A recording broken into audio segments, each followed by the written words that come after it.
Well, hello everybody. It's very nice to have you with us today. It's Monday, the 15th of February, the day after Valentine's Day. We've all survived. I'm very pleased to say that we have with us today Barbara Doherty MBE, who is here to talk to us about Isabel Hospice and the fantastic work that Isabel Hospice does. The reason we're having this conversation this morning is because as the Mayor of Hertford, I'm in the privileged position of being able to nominate a mayor's charity, and Isabel Hospice was a charity I was very keen to nominate as one of my just two charities. That said, of course, as everybody knows, this has been an extremely unusual year. In a normal year, there would have been a series of civic events, many of which are designed to raise money for the nominated mayoral charities.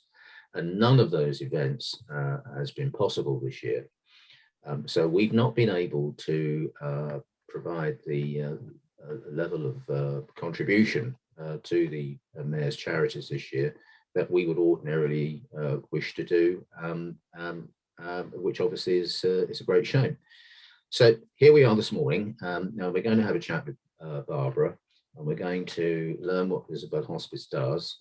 And then I'm absolutely sure that at the end of the chat, Barbara will give us some indication as to how we might be able to support the Isabel Hospice.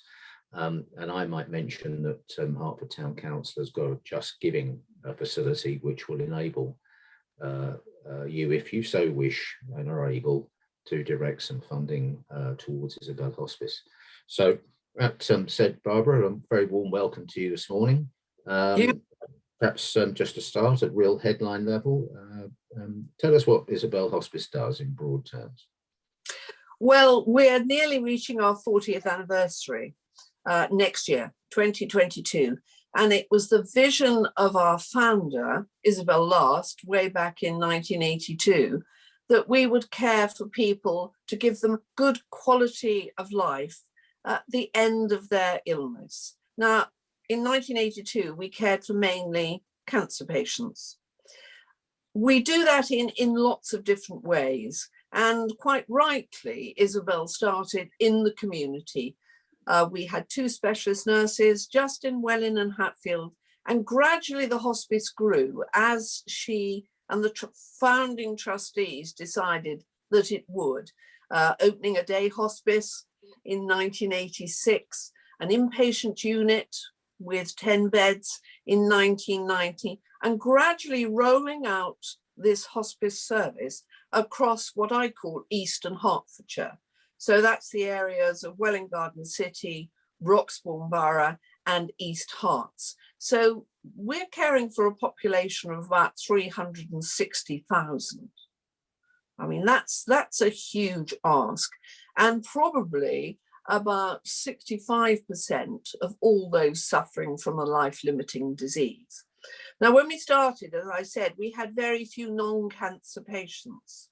But these days, we're up to somewhere in the region of about 40% of non-cancer patients. And that means we're caring for people who've got motor neuron disease, people who have perhaps end-stage kidney disease, heart disease, and we give them care in lots of different ways. So if we look at the service today, what are we giving? What are we providing people? First of all, they'll be approached or they can be referred to a specialist nurse who will decide on the needs of that patient. They can self-refer. People don't realize this. They can actually pick up the phone, ring Isabel Hospice, ask to speak to a specialist nurse and say, we have a problem within the family. My brother, son, mother has been diagnosed with cancer and we don't know the next step. Or they can be referred through their GP. The specialist nurse will make an assessment and decide exactly how that patient and the family, which is even more important, can be helped. Now, that may be by regular visits from the specialist nurse. That may be by, at one point, coming into the inpatient unit to look at symptom control, pain, look at other associated problems that the patient may have.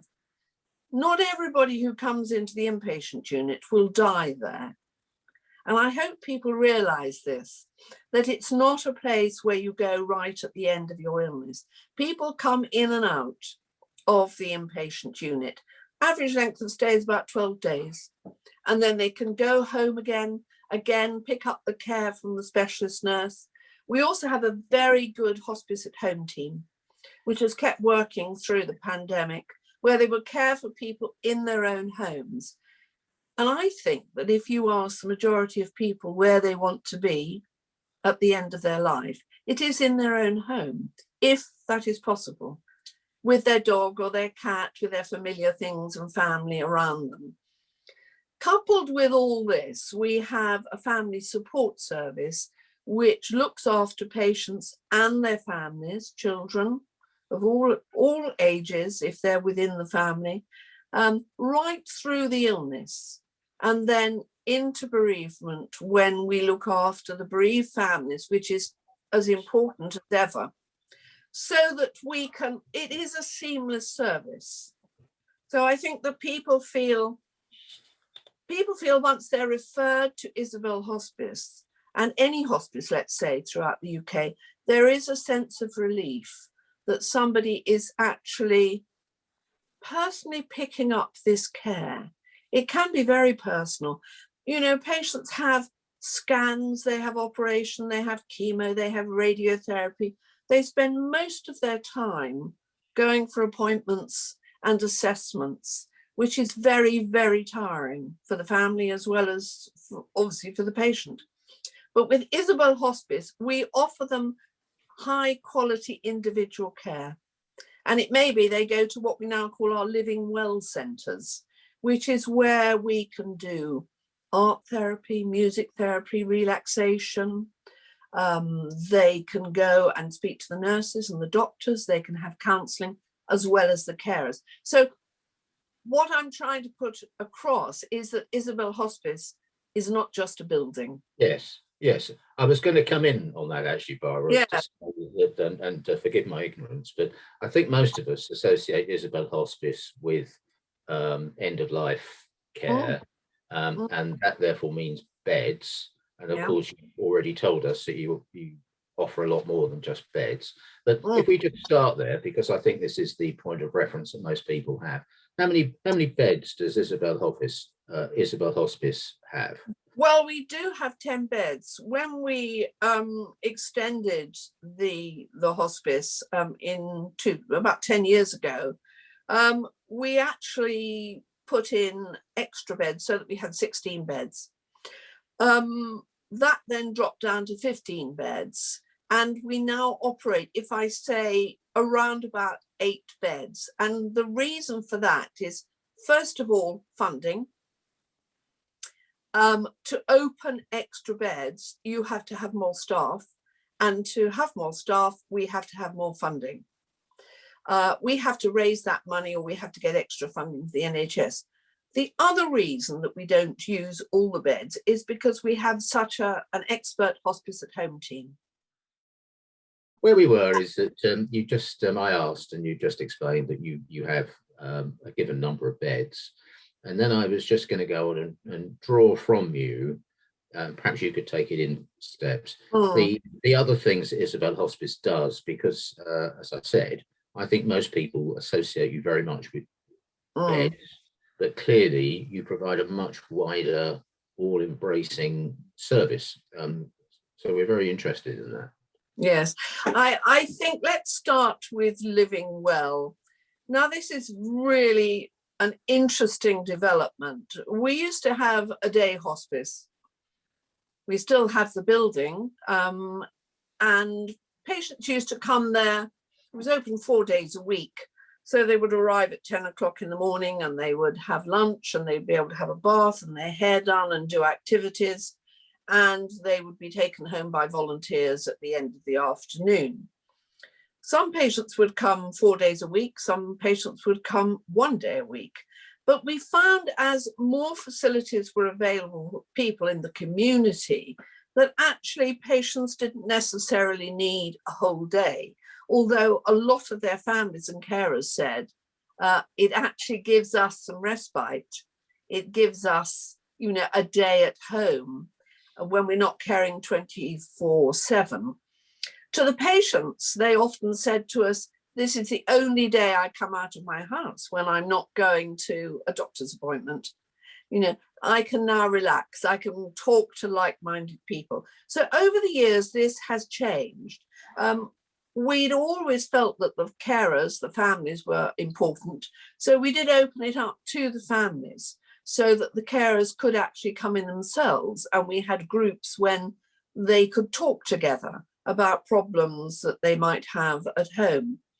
And then a couple of years ago, we changed the name to Living Well. So this now, we have 3 centres for Living Well. We have the one in Welwyn Garden City in Horn Grove. We have one in Bishop Stortford, which is open on a Thursday in a beautiful converted barn, the St Barnabas Centre.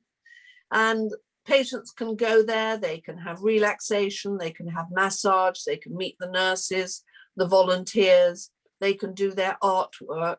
Very much the same idea as giving them extra quality of life. And we also have one in the Nigel Copping Centre in Stansted Abbots.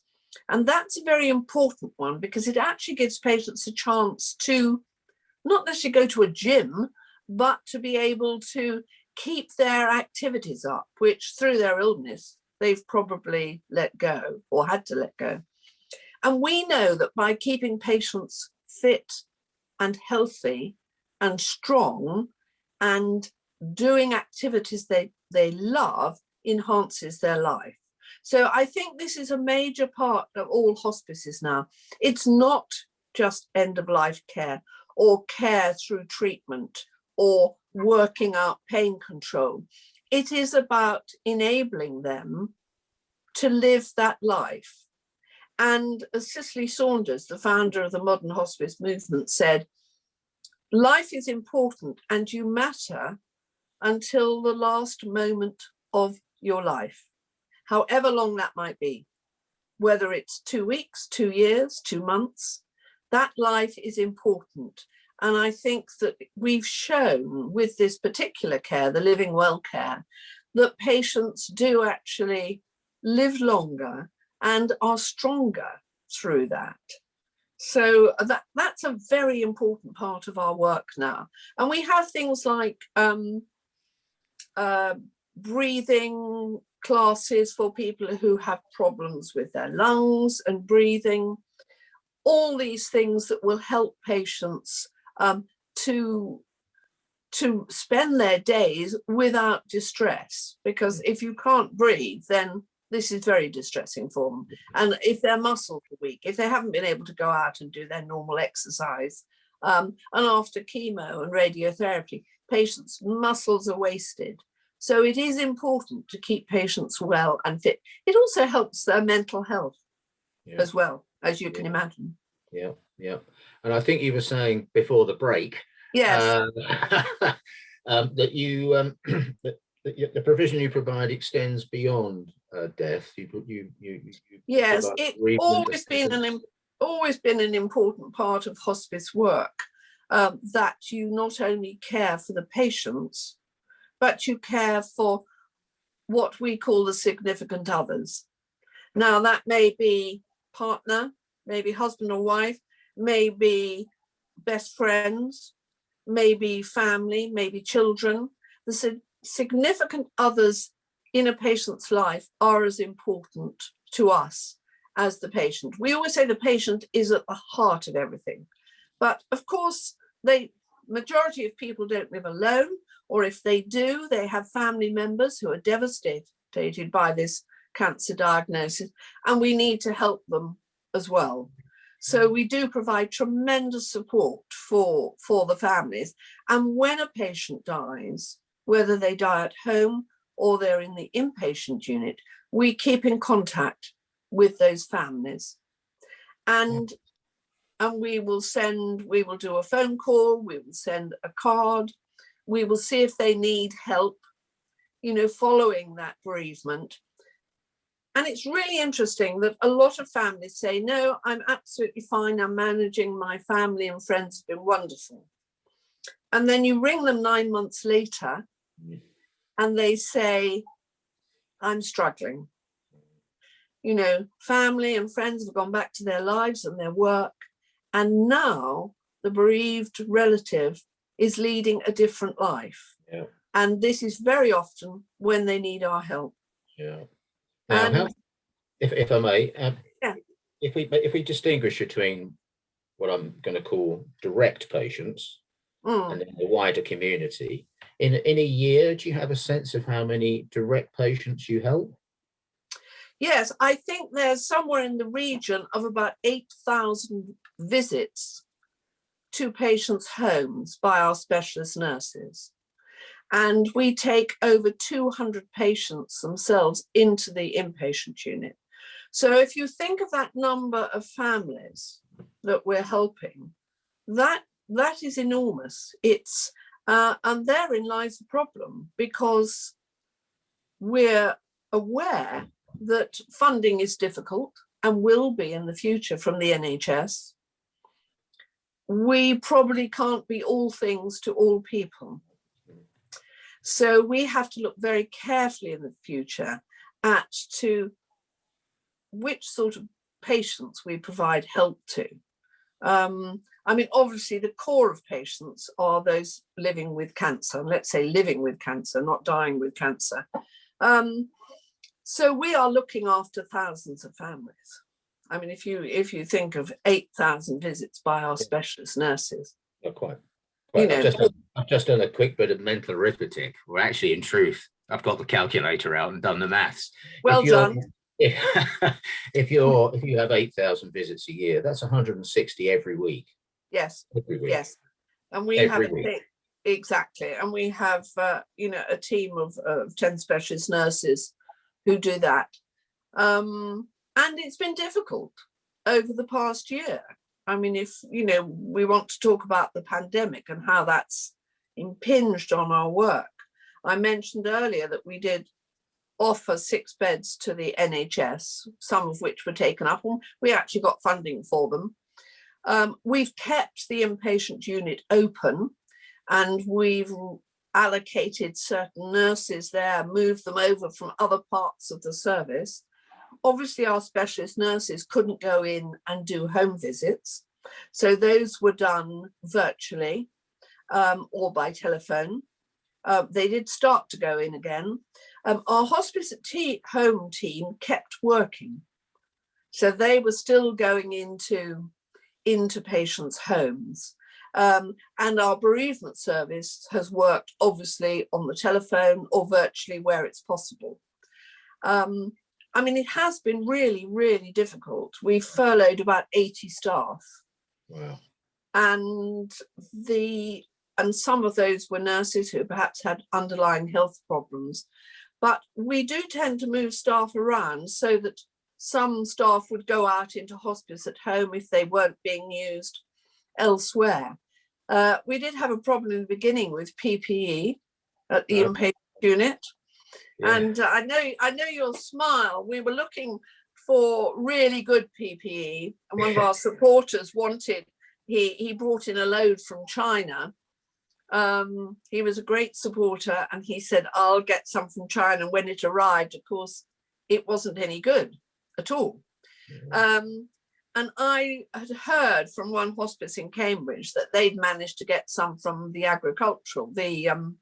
Vets College. So I rang Potter's Bar and said, do you have any spare PPE? Knowing that they wouldn't be operating on animals. Yeah. And she said, I'm sorry, we've given it all to the NHS, but then very kindly rang back and said, yes, we found a whole cupboard full of PPE. So all sorts of people were helping us.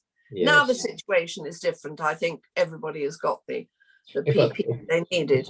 If I might say, I think one of the things that Isabel Hospice is very good at is engendering support from the community. I think you would struggle to find anybody that didn't have some sense of what Isabel Hospice does Yes. And I think you would struggle even more to find anybody that's not warmly disposed to Isabel Hospice, which of course is a huge success in itself. And might just draw me into a pretty important question that hopefully will help people. I am right, aren't I, that you provide everything to your patients and related families for free? Yes, that's absolutely right. And we often have patients saying, how much will this cost? You know, they come into the inpatient unit, it's like a 5-star hospital. No, it's all our care is free, as we say, at the point of delivery. Everything is free, whether it be inpatient, hospice at home, daycare, it's totally free. Our running costs this year will be 6.2 million. And of that, we receive somewhere in the region of about 32% funding from the NHS.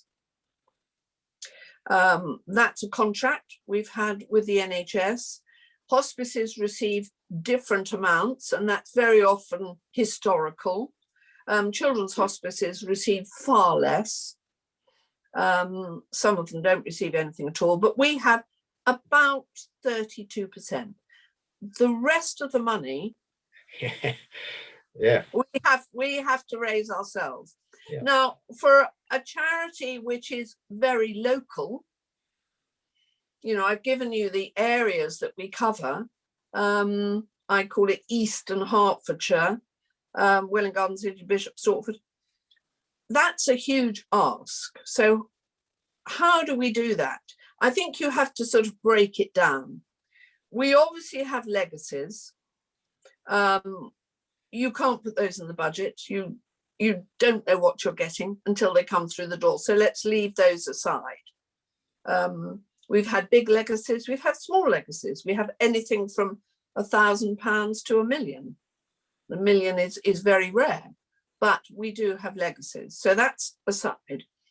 Our fundraising department is run by a fundraising director, and we have community fundraisers as well as corporate fundraisers. We obviously have major donors, but the community fundraisers, they're the ones who are in contact with the people in Hertford, the people in Stortford. They keep in contact with all the local groups, all the schools, the pubs, the rugby clubs, the football clubs, all those people who will pick up the phone and say, we'd like to choose you as our charity this year. You know, we're so grateful. And then we have the events which are put on by the fundraising department themselves, such as the major treks. People trek the Himalayas or goodness knows where, Vietnam. Small groups of people who raise a tremendous amount of money. We do, obviously, the marathon. You know, we've just signed up to the marathon, hopefully in October. Last year was cancelled, obviously. We do all sorts of events like that. But I would say the majority of events are done by local people. And why are they done by local people? Because they have some sort of association or link with the hospice. Mother, father, husband was cared for by Isabel Hospice, and they want to give something back. And these people are extraordinary. Yeah. So that's kind of where I was taking you, because I think you said £6.2 million. That's a lot of money, isn't it? And as I did point out, if you get 32% from the NHS, that does mean that you've still got 68% to go, which is quite a long way. And I just really want people to understand, you know, if I might say, in our medium-sized town of Hertford, and working as the Mayor of Hertford Town Council, that even all contributions are very gratefully received. Let me say that any contribution that we receive is, people are so generous. I used to have a letter, this is a wonderful example, a letter from an elderly lady every year, and she would send me a cheque for £10. And she would say, I've just emptied my box and I've also added a donation from my friend next door. Oh. Now, that £10 came in every year, and she would have a letter. I would write and say, thank you so much.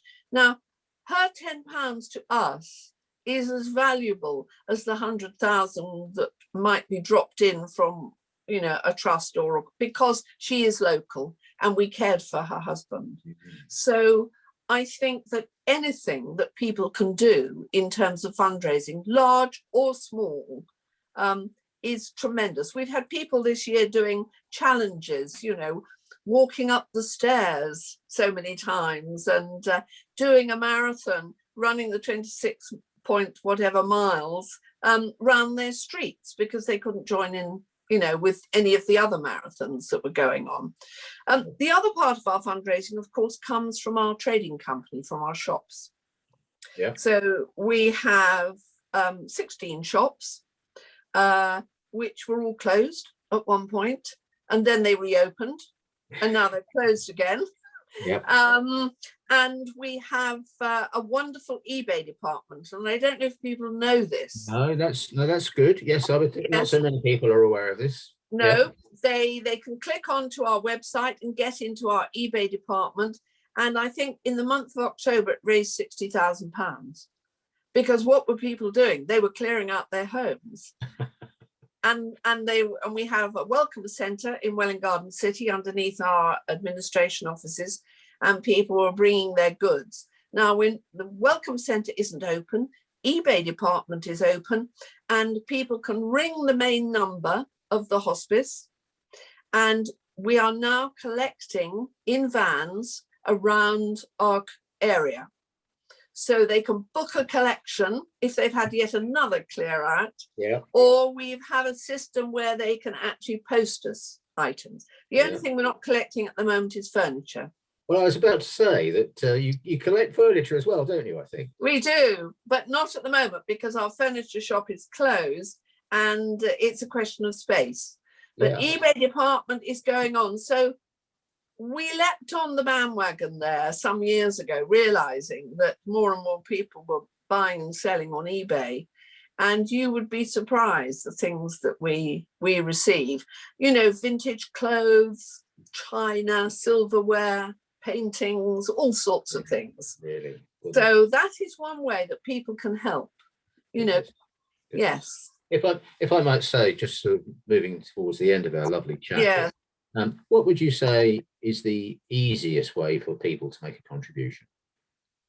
I think if they go on either your Just Giving page, or if they go on our website, www.isabelhospice.org.uk, there is a donation button.